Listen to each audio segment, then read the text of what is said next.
Hello everyone, welcome back to Exam Cracker. Today I am going to discuss our new series on physical geography of India. This topic is important for your upcoming examination. Okay, this is presented by me. I am Deepsika Buragohain. So, প্ৰথমতে আমি চাওঁ overview of our Indian geography. Okay, যদি আমি total area হিচাপে consider কৰোঁ তেতিয়াহলে আমাৰ total geographical area হয় ইণ্ডিয়াৰ 32,87,263 square kilometer. আপোনালোকে এই গোটেই ফিগাৰটো মনত নাথাকিলেও হ'ব, আপোনালোকে 32 lakhs এই ফিগাৰটো মনত ৰাখিব। আৰু ইণ্ডিয়াৰ যোনটো worldত স্থান হয় হেতু হৈছে 7th. Okay, so India stand as 7th largest country in the world. যদি আমি কনসিডার কৰো total land area of the world, okay, যদি আমি টোটাল ল্যান্ড এৰিয়া কনসিডাৰ কৰো তেতিয়া ইন্ডিয়াই অকুপাই কৰি আছে 2.4%। যদি আমি ল্যান্ড আৰু ওশেন দুইটাই কনসিডাৰ কৰো তেতিয়াহলে ইন্ডিয়াই অকুপাই কৰি আছে 0.57% অফ দা ওয়াৰ্ল্ড। ইণ্ডিয়াৰ ইষ্টাৰ্ণ সাইডত আছে ম্যানমাৰ বাংলাদেশ, সাউদাৰ্ণ সাইডত আছে শ্ৰীলংকা ইণ্ডিয়ান ওশেন, ৱেষ্টাৰ্ণ সাইডত আছে পাকিস্তান এণ্ড আৰবিয়ান সি, আৰু নৰ্দাৰ্ণ সাইডত আছে চাইনা, তিবেট, নেপাল, ভূটান এণ্ড পাকিস্তান। আমি এবাৰ মেপত চাই লওঁ। চ' এইফালে চাওক আপোনালোকে নৰ্দাৰ্ণ সাইডত আছে নেপাল, চাইনা, ভূটান, অ'কে, এইখিনি আছে হিমালয়, আৰু এইটো সাইডে আছে আমাৰ ম্যানমাৰ, বাংলাদেশ, আৰু আমাৰ তলৰ ফালে আপোনালোকে যদি চাই তেতিয়াহলে ইণ্ডিয়ান ওশেনখন পাব, ওকে, আৰু আমাৰ এইটো সাইডে আছে পাকিস্তান আৰু আৰবিয়ান সি। ঠিক আছে, সো এই মেপখনৰ জৰিয়তে আপোনালোকে এইখিনি ভালকে মনত ৰাখি থব। নেক্সট আমি চাওঁ যে ইণ্ডিয়া যেতিয়া বাউণ্ডেৰী শ্বেয়াৰ কৰে, বেলেগ বেলেগ কাণ্ট্ৰিৰ লগত বাউণ্ডেৰী শ্বেয়াৰ কৰে, সো বাংলাদেশৰ লগত বাউণ্ডেৰী শ্বেয়াৰ কৰে এৰাউণ্ড 4,000 কিলোমিটাৰ, ওকে, আৰু বাংলাদেশৰ লগত সকলোতকৈ বেছি ইণ্ডিয়াই নিজৰ চাৰিসীমা, নিজৰ বাউণ্ডেৰী শ্বেয়াৰ কৰে। মনত ৰাখিব, এইটো কুৱেশ্যন আপোনালোকৰ আহি থাকে। আৰু সকলোতকৈ কম বাউণ্ডেৰী শ্বেয়াৰ কৰে আফগানিস্তানৰ লগত 106 কিলোমিটাৰ কেৱল। ঠিক আছে, আৰু সকলোতকৈ দীঘল বা সকলোতকৈ বেছিকৈ শ্বেয়াৰ কৰে বাংলাদেশ, সকলোতকৈ কমকৈ শ্বেয়াৰ কৰে আফগানিস্তানৰ লগত। চাইনাৰ লগত 3,488 এৰাউণ্ড, আৰু পাকিস্তানৰ লগত 3,323 কিলোমিটাৰ, অ'কে। নেক্সট আমি ডিছকাছ কৰোঁ কিছুমান extreme point of India, very important. Extreme point বুলি ক'লে ধৰি ল'লোঁ আমি এখন মেপ, ফৰ এক্সাম্পল, চৰি মোৰ মেপখন ভালকৈ হোৱা নাই। যদি আমি ইণ্ডিয়াৰ যদি এক্সট্ৰিম পইণ্টৰ কথা ডিছকাছ কৰোঁ তেতিয়াহ'লে এই নৰ্দাৰ্ণ ছাইড, মানে নৰ্দাৰ্ণ ছাইডৰ সকলোতকৈ এক্সট্ৰিম পইণ্ট সকলোতকৈ ওপৰত আছে আমাৰ ইন্দিৰাকুল। ঠিক আছে, ইন্দিৰাকুল ক'ত আছে? জম্মু আৰু কাশ্মীৰত আছে, মানে পাকিস্তান অকুপাইড কাশ্মীৰত আমাৰ ইন্দিৰাকুল আছে, একদম এইটো ছাইডে, নৰ্দাৰ্ণ ছাইডে। তাৰপাছতে যদি চাউদাৰ্ণ ছাইডৰ কথা কওঁ তেতিয়াহ'লে আমাৰ এইফালে আছে, একদম তলৰ ফালে আছে কন্যাকুমাৰী, ৰাইট? কন্যাকুমাৰী ক'ত আছে? তামিলনাডুত। যদি আমি চাওঁ southern point including union territory, যদি আমি ইউনিয়ন টেৰিটৰীৰ কথা কওঁ তেতিয়াহ'লে হ'ব আমাৰ ইন্দিৰা পইণ্ট, এইকণত আছে। আমি এবাৰ মেপখন আকৌ এবাৰ চাই লওঁ। এইটো ছাইডে আছে আমাৰ ইন্দিৰাকুল, আৰু আমাৰ যোনটো চাউদাৰ্ণ ছাইডে আছে কন্যাকুমাৰী। আৰু যদি কোৱা হয় যদি ইউনিয়ন টেৰিটৰী কোনখন আছে চাউদাৰ্ণ পইণ্টত, চাউদাৰ্ণ মোষ্ট পইণ্ট, তেতিয়াহ'লে ইন্দিৰা পইণ্ট হ'ব। ঠিক আছে, আৰু এইটো ছাইডে আছে ডেট ইজ ইষ্টাৰ্ণ পাৰ্টত আছে কিবিথো, অ'কে, এইটো ছাইডে আছে কিবিথো যোনটো অৰুণাচল প্ৰদেশত, আৰু ৱেষ্টাৰ্ণ ছাইডে আছে, এইটো ছাইডে আছে গৌহাৰমাটি, অ'কে। চ' গৌহাৰমাটি ক'ত আছে? ৰাণ অফ কুচ, যোনটো গুজৰাটত অৱস্থিত, আপোনালোকে সকলোৱে জানে। Its north-south extent from the northern most point, Indirakul, which lies in Kashmir to Kanyakumari, is 3,214 kilometer. এতিয়া মই আপোনালোকক অলপ সময় আগতে ক'লো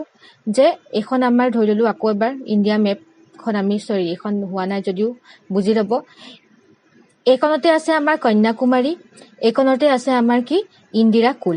আৰু ইন্দিৰাকুলৰ পৰা কন্যাকুমাৰী ইয়াৰ যোনটো ডিষ্টেঞ্চ হৈছে 3,214 কিলোমিটাৰ, অ'কে। যদি আমি ইষ্ট আৰু ৱেষ্ট চাইডে চাওঁ, এইটো চাইডে ইষ্টাৰ্ণ চাইডে,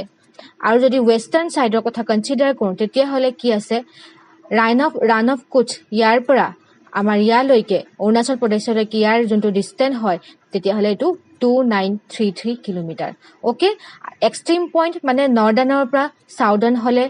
3214 কিলোমিটাৰ আৰু ৱেষ্টাৰ্ণৰ পৰা ইষ্টাৰ্ণ যদি ক্যালকুলেট কৰোঁ তেতিয়াহ'লে 2993 kilometre okay Away from mainland of India, the southernmost point of the country, Indira Point, lies in the Andaman Nicobar Island is located in 6.45 degree in latitude. Okay, যদি আমি southernmost pointer কথা কওঁ ঠিক আছে তেতিয়াহ'লে আমাৰ এই যোনটো ইন্দিৰা পইণ্ট হয় হেতু কোনটো এৰিয়াত অৱস্থিত আন্দামান নিকোবৰ আইল্যান্ডত অৱস্থিত 6 ডিগ্ৰী ওকে 45 মিনিটস নৰ্থত লেটিটিউডত এটো অৱস্থিত হয় এতিয়া চাওক এই মেপখন বহুত important The country is situated north of the equator between 8 degree 0.04 minutes to 37 degree 06 minutes north latitude and 68 degree 07 minutes to 97 degree 25 minutes east longitude. So ইয়াত আপোনালোকে চাওক যেতিয়া আমি কওঁ আমাৰ ভাৰতখন ক'ত অৱস্থিত কিমান ডিগ্ৰী ল্যাটিটিউড কিমান ডিগ্ৰী লংনিটিউডত অৱস্থিত যদি এটো পৰীক্ষাত আহি থাকে এনেকে যদি আমি কওঁ খুধু তেতিয়াহ'লে আমাৰ কি হৈছে ইকুৱেটৰৰ পৰা ঠিক আছে আমাৰ নৰ্থ অফ দা ইকুৱেটৰৰ পৰা কি হৈছে 18 ডিগ্ৰী 4 মিনিটস নৰ্থৰ পৰা 37 ডিগ্ৰী 6 মিনিট নৰ্থ লেটিটিউডলৈকে আছে 84 degree 4 minutes 37 degree 6 minute north Latitude Bharat অৱস্থিত আৰু যদি আমি ওয়েস্টাৰ্ণ আৰু ইষ্টাৰ্ণ সাইডটো কনসিডাৰ কৰো তেতিয়াহ'লে আমাৰ কি হ'ব 68 degree 7 minutes east longitude আৰু 97 degree 25 minutes east longitude অৱস্থিত ওকে সো এটো আপোনালোকে লংনিটিউড আৰু লেটিটিউড এই দুইটা আপোনালোকে মনত ৰাখিব ওকে আৰু এটা ইয়াত ইম্পৰ্টেন্ট কথা মই আপোনালোকক দেখাও এখন হৈছে আমাৰ ওয়াৰ্ল্ড মেপত যদি চাও আমাৰ এডাল হৈছে আমাৰ ইকুৱেটৰ ঠিক আছে ইকুৱেটৰডাল সদায় আমি 0 ডিগ্ৰী বুলি ধৰো আপোনালোকে হেতু জানে ইকুৱেটৰৰ ওপৰৰ ফালে 23 ডিগ্ৰী হাফ নৰ্থত যায় আমাৰ ট্ৰপিক অফ ক্যান্সাৰ ওকে কৰ্কট কান্ট্ৰি জুনডালক আমি কওঁ এই ট্ৰপিক অফ ক্যান্সাৰ গৈছে 23 ডিগ্ৰী 5 নৰ্থত ওকে আৰু ট্ৰপিক অফ ক্যান্সাৰ গৈছে 23 ডিগ্ৰী হাফ সাউথত ট্ৰপিক অফ ক্যান্সাৰ গৈছে আৰু এইখন আমাৰ ইন্ডিয়া হয় সো আপোনালোকে ইয়াত লক্ষ্য কৰিব পাৰে যে টপিক অফ ক্যান্সাৰ আৰু আমাৰ ইন্ডিয়াৰ খু মাজেদি গৈছে কৰ্কট কান্ট্ৰি ৰেখাডাল ৰাইট ঠিক আছে এটো আপোনালোকে বুজি পালে আৰু যোনটো এই ইকুৱেটৰ হয় ইকুৱেটৰৰ যোনটো এই আপাৰ পোৰশন হয় তাক আমি কি কওঁ নৰ্দাৰ্ণ হেমিস্ফিয়াৰ উত্তৰ গোলাৰ্ধ আৰু যোনটো ইকুৱেটৰৰ তলৰ পোৰশনটো ইয়াক আমি কি কওঁ সাউদাৰ্ণ হেমিস্ফিয়াৰ আৰু এডাল হৈছে আমাৰ প্ৰাইম মেৰিডিয়ান আৰু ইয়াৰ যোনটা ইষ্টাৰ্ণ পাইডত আমাৰ ইষ্টাৰ্ণ হেমিস্ফিয়াৰ আৰু এটো সাইডক আমি কওঁ ওয়েষ্টাৰ্ণ হেমিস্ফিয়াৰ সো আমাৰ ইন্ডিয়াখন যদি আমি কওঁ ইন্ডিয়াখন ক'ত অৱস্থিত নৰ্দাৰ্ণ হেমিস্ফিয়াৰ নে সাউদাৰ্ণ হেমিস্ফিয়াৰ নে ইষ্টাৰ্ণ হেমিস্ফিয়াৰ নে ওয়েষ্টাৰ্ণ হেমিস্ফিয়াৰ সো আমি যদি কওঁ নৰ্দাৰ্ণ আৰু সাউদাৰ্ণৰ ভিতৰত কম্পেয়াৰ কৰিব দিলে এখন নৰ্দাৰ্ণ হেমিস্ফিয়াৰত আছে আৰু ইষ্টাৰ্ণ হেমিস্ফিয়াৰত অৱস্থিত ওকে আমি এফালৰ পৰা যদি চাওঁ এখন পৰিব ইষ্টাৰ্ণ হেমিস্ফিয়াৰ এতিয়া আহিলো মেজৰ ফিজিওগ্ৰাফিক ডিভিজন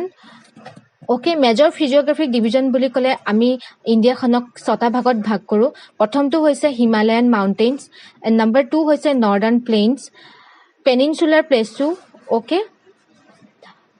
উপদ্বীপীয় যাক কোৱা হয় ইণ্ডিয়ান ডিজাৰ্ট কোষ্টেল প্লেইনছ আৰু আইল্যান্ড ওকে আমি আজি ডিসকাস কৰিম হিমালয়ান মাউন্টেইনৰ কথা ডিসকাস কৰিম নেক্সট ক্লাছত আমি নৰ্দাৰ্ণ প্লেইন আৰু বাকিখিনি কথা ডিসকাস কৰিম সো ফাৰ্স্ট আমি ডিসকাস কৰো হিমালয়ান মাউন্টেইনৰ কথা so let's discuss about Himalayan mountain so ইয়াত আপোনালোকে গম পাইছে আমাৰ হিমালয়ান মাউন্টেইনখন কেনে ধৰণে আছে এই আমাৰ যোনটো জম্মু কাশ্মীৰৰ এই অঞ্চলৰ পৰা আমাৰ ইয়ালৈকে আমাৰ হিমালয় যোনটো ৰেঞ্জ আমি এতিয়া ডিসকাস কৰিম ঠিক আছে আৰু হিমালয় যোনখন হয় হেখন কোৰ পৰা কৈলৈকে আছে নাংগা পৰ্বত ওকে ইয়াত নাংগা পৰ্বতৰ পৰা আৰম্ভ কৰি আমাৰ এইটো অঞ্চললৈ অৱস্থিত সো হিমালয়াৰ যোনটো ৰেঞ্জ হয় আমি তাকো কেইবাটাও ভাগত ভাগ কৰোঁ ট্ৰান্স হিমালয়া গ্ৰেট হিমালয়া বা হিমাদ্ৰী হিমাচল দ্য শিৱালিক এণ্ড পূৰ্বাঞ্চল এইকেইটা ভাগত আমি আমাৰ হিমালয়ান পৰ্বতখন ভাগ কৰোঁ ট্ৰান্স হিমালয়া এই ৰিজনটোত আছে ঠিক আছে ট্ৰান্স হিমালয়া ৰিজন তাৰ পাছতে আছে আমাৰ গ্ৰেট হিমালয়া তাৰ অকণমান তলত আমাৰ আছে হিমাচল তাৰ তলত আছে শিৱালিক আৰু এই যোনটো আমি য'ত থাকোঁ পূৰ্বাঞ্চল ইয়াত আছে হিমালয়ৰ পূৰ্বাঞ্চল অঞ্চল ঠিক আছে এইখনতে আছে ট্ৰান্স হিমালয়া ইয়াৰ এই ওপৰতে আছে গ্ৰেট হিমালয়া তাৰপাছত হিমাচল তাৰপাছত আছে শিৱালিক আৰু এইফালে আছে আমাৰ পূৰ্বাঞ্চল আমি বেচিকেলি এইখিনি কথা আজি আমি ডিছকাছ কৰিম So let's discuss about Trans Himalaya. So Trans Himalaya আমাৰ কি হৈছে Great Himalaya উত্তৰৰ ফালে আছে নৰ্থৰ ফালে আছে এইকণতে আছে Great Himalaya আৰু এইকণতে আছে আমাৰ Trans Himalaya ঠিক আছে ইয়াক আমি Tibetan Himalaya বুলিও কোৱা হয় কিয় Tibetan Himalaya বুলি কোৱা হয় বিকজ এই ৰেঞ্জটো আছে আমাৰ তিব্বেত অঞ্চলত ৰাইট তিব্বেতত আছে সেইকাৰণে Tibetan Himalaya বুলি কোৱা হয় আৰু ইয়াত তিনিখন পৰ্বত আছে যিখন ইম্পৰ্টেণ্ট হয় জাস্কৰ লাডাখ আৰু কৈলাশ ঠিক আছে যাক আমি কাৰাকোৰাম বুলিও কওঁ ঠিক আছে কাৰাকোৰাম ৰেঞ্জ বুলিও আমি কওঁ জাস্কৰ লাডাখ আৰু কাৰাকোৰাম বা কৈলাশ ওকে কাৰাকোৰাম ৰেঞ্জত এটা ইম্পৰ্টেণ্ট পিক আছে যাক আমি গডউইন অষ্টিন বা কেটু বুলি কওঁ যোনটো পিঅ'কে ৰিজনত আছে আৰু যদি প্ৰশ্ন আহে পিঅ'কে ৰিজনৰ সকলোতকৈ ওখ শৃংগটোৰ নাম কি তেতিয়াহ'লে ইয়াৰ আনচাৰ হ'ব গডউইন অষ্টিন ওকে আৰু ৱৰ্ল্ডৰ ভিতৰত সকলোতকৈ ছেকেণ্ড লাৰ্জেষ্ট যদি পিক হয় সেইটো হৈছে আমাৰ গডউইন অষ্টিন ওকে মনত ৰাখিব কাৰাকোৰামৰ উচ্চ শৃংগ হৈছে গডউইন অষ্টিন বা কেটু আৰু ৱৰ্ল্ডৰ লগত কনচিডাৰ কৰিলে এইটো ছেকেণ্ড হাইয়েষ্ট পিক হ'ব ইন ৰেচপেক্ট টু ৱৰ্ল্ড যদি আমি ৱৰ্ল্ডৰ কথা কওঁ তেতিয়াহ'লে সকলোতকৈ ওখ পিক কোনটো এইটো আপোনালোকে কমেণ্ট ছেকশ্যনত দিবৰ কাৰণে নাপাহৰিব আৰু এই কাৰাকোৰাম ৰেঞ্জতে আছে আমাৰ চিয়াচল গ্লেচিয়াৰ ওকে চিয়াচল হিমবাহ যাক আমি কওঁ আৰু ৱৰ্ল্ডৰ সকলোতকৈ লাৰ্জেষ্ট গ্লেচিয়াৰটো হৈছে চিয়াচল গ্লেচিয়াৰ যোনটো কাৰাকোৰাম ৰেঞ্জত আছে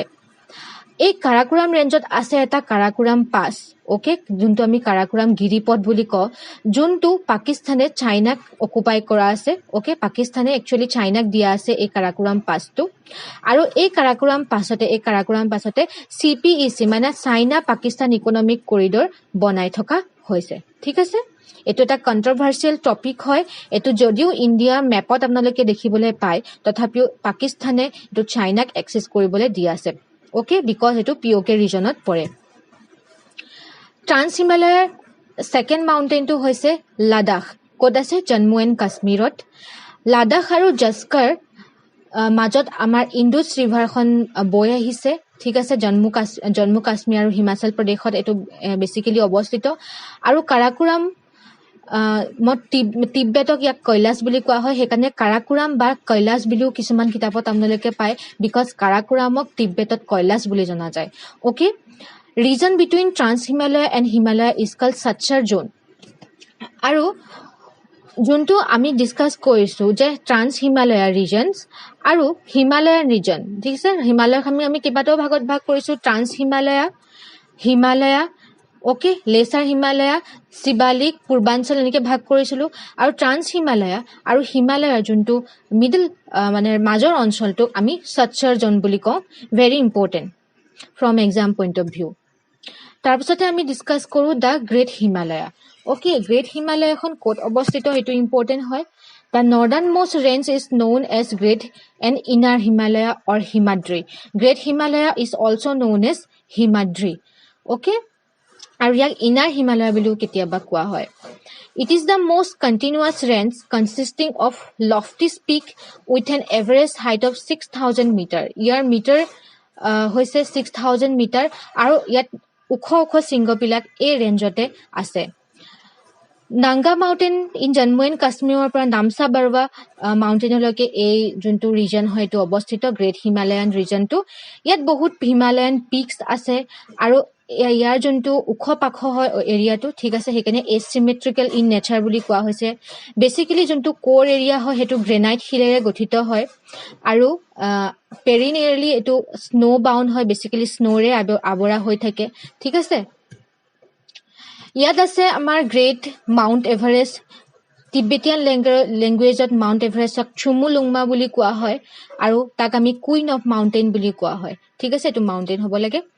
আৰু ইয়াতে আছে আমাৰ উত্তৰাখণ্ডৰ দুটা ফেমাছ গ্লেচিয়াৰ আছে ইয়াতে গংগোত্ৰী আৰু যমুনা গংগোত্ৰী গ্লেচিয়াৰৰ পৰা গংগা আৰু যমুনাৰ পৰা যমুনা নদীখন বৈ আহিছে আৰু ইয়াত আছে আমাৰ কাঞ্চনজংঘা নেপালত আছে অৱস্থিত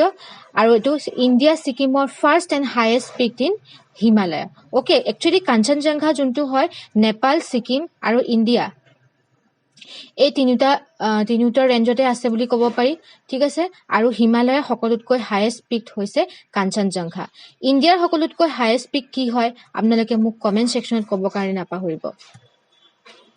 উত্তৰাখণ্ডৰ আৰু কেইটামান ফেমাছ পিক আছে যোনটো ইয়াত মেনশ্যন কৰি দিছো মই that is Nanda Devi Trishul Bandarpunch Badrinath Kamet right so' ইয়াতে উত্তৰাখণ্ডৰ পিক কেইটাৰ নাম মনত ৰাখিব কেতিয়াবা এক্সামত সুধি দিয়ে ঠিক আছে যদি আমি ৱৰ্ল্ড ৱাইড চাওঁ তেতিয়াহ'লে মাউণ্ট এভাৰেষ্ট আমাৰ সকলোতকৈ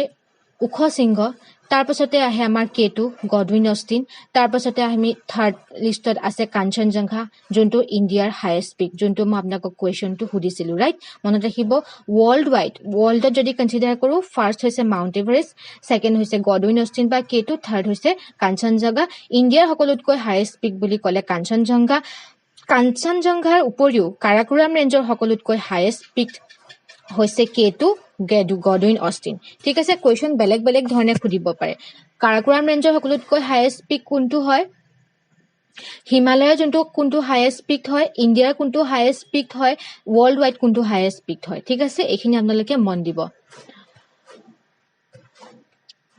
এতিয়া আমি ডিসকাস কৰো Himachal and lesser Himalaya Okay, the range lying to the south of the Himadri forms the most rugged mountain system is known as Himachal and Lesser Himalaya.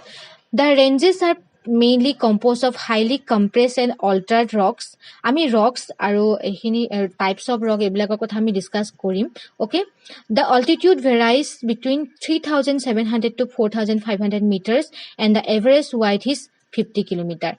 আৰু এই হিমাচল আৰু লেসাৰ হিমালয়ত দুটা পাৰ্টত আমি বেসিক্যালি দুটা ইম্পৰ্টেন্ট পাৰ্ট আছে এটা হৈছে পীৰ পাঞ্জল এৰিয়া আৰু এটা হৈছে ধৌলাধৰ পীৰ পাঞ্জল এৰিয়া আছে জম্মু এণ্ড কাশ্মীৰ ৰিজনত আৰু ধৌলাধৰ আছে হিমাচল প্ৰদেশত ভেৰি ইম্পৰ্টেন্ট হয় তাৰপিছতে আহিলে আমাৰ আউটাৰ হিমালয়া বা শিবালিক আউটাৰ হিমালয় একনলৈকে আমাৰ হিমালয় ৰেঞ্জ পৰে তাৰ বাকিকন এই আমাৰ যোনটো উত্তৰ পূৰ্বাঞ্চলৰ ৰেঞ্জ হয় তাক আমি পূৰ্বাঞ্চল বুলি কওঁ আৰু শিবালিক আছে এইকনতে ঠিক আছে so outer most range Shivalik যাক আমি কওঁ এটো টুৰিষ্ট এট্ৰেকশন প্লেস হয় ইয়াত ম্যাক্সিমাম মানুহ ফুৰিবলৈ যায় ঠিক আছে ইয়াত কাৰণ এটো হিল ষ্টেচন হয় আৰু ইয়াত যাব কাৰণেও সুবিধা হয় বহুত বেছি উখও নহয় ঠিক আছে so in northeast side outer Himalaya is also known as Dafla Miri Abor Mishmi and Arunachal Pradesh okay তাৰপিছতে আহিলে আমাৰ শিবালিক ডিসকাস কৰিলো অলৰেডি তাৰপিছতে আহিলে পূৰ্বাঞ্চল আমাৰ কি হৈছে ইষ্টাৰ্ণ হিলটোকে আমি কি বুলি কওঁ